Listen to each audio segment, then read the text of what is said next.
Leur mère surveille l'horizon depuis les hauteurs de cet arbre. Les petits peuvent explorer les environs.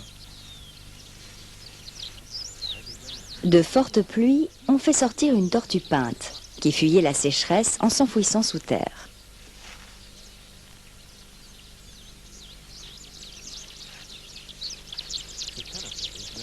La tortue peinte est affamée et s'apprêtait à chercher son premier repas.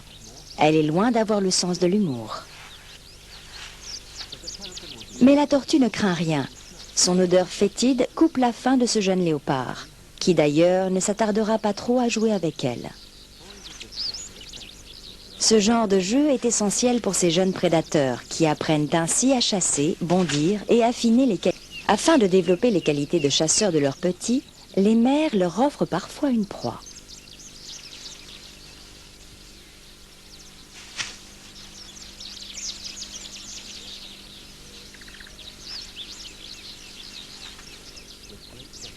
Cette mère relève le faon d'une gazelle de Thomson avec une étonnante délicatesse, sous le regard de l'autre mère, impuissante. Mais la femelle léopard ne fait aucun mal à la jeune gazelle. Elle fait patte de velours et tous ses mouvements sont délicats. Mais elle se retrouve vite face à un dilemme. Avant qu'elle puisse rabattre la gazelle vers ses petits sans la blesser, un autre acteur entre en scène. Tout ce remue-ménage a éveillé la curiosité d'un lion. Les hautes herbes cachent le faon, mais le comportement du léopard l'intrigue. Peut-être que cela cache une proie facile.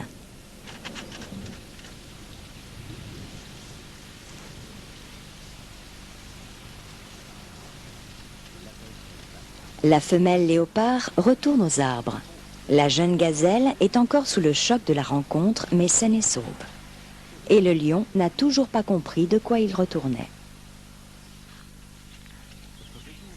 Il est essentiel que les jeunes prédateurs puissent s'exercer à la chasse sur des proies vivantes. Et il n'est donc pas surprenant que le guépard agisse de même avec ses petits. Cette mère guépard a également repéré une jeune gazelle de Thomson cachée entre les hautes herbes. Mais cette dernière, trop jeune pour reconnaître un prédateur, est inconsciente du danger. Contrairement au léopard, la mère guépard a ses petits avec elle. Dès que la gazelle se met à courir, ils réagissent.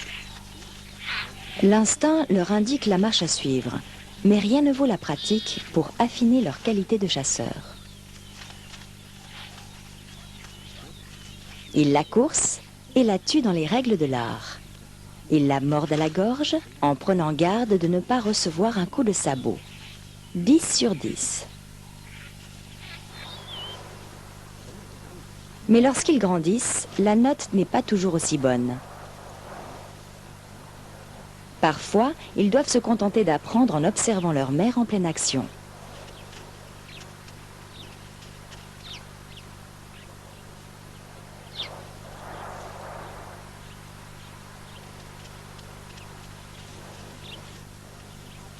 Mais ils ne peuvent s'empêcher de la suivre, effrayant ainsi la proie trop tôt. La chasse sera maigre aujourd'hui.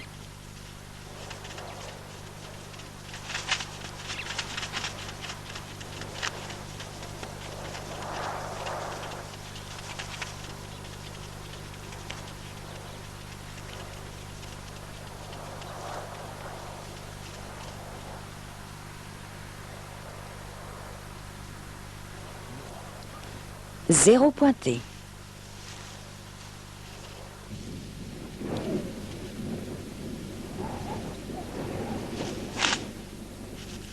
Au cours des 18 mois précédant leur départ du cocon familial, les guépards ont beaucoup à apprendre, notamment que les lions, les hyènes et les hommes sont des espèces dangereuses. Ils apprendront à trouver des points d'eau sans s'y aventurer trop à découvert.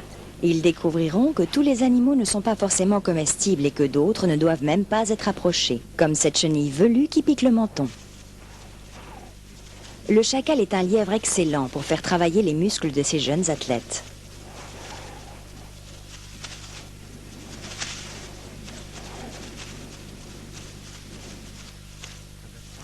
Ils apprendront également quels animaux ils sont capables de chasser.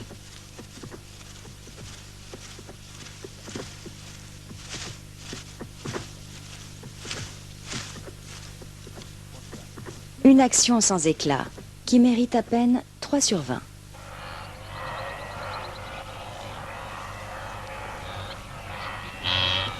Lorsqu'ils quittent leur mère, la vie n'est pas toujours facile pour les jeunes guépards, même pour une fratrie. Sans un territoire favorable et toujours en apprentissage dans beaucoup de domaines, ils peuvent mourir de faim au milieu de l'abondance. Pour survivre, ils doivent saisir toutes les occasions qui se présentent, même dans des domaines où ils sont novices, craintifs et perplexes face à ce qui se passe. Deux gazelles de Grant s'affrontent en duel, ignorant ce qui se passe autour. Un jeune guépard court dans leur direction, mais ralentit, plein d'appréhension.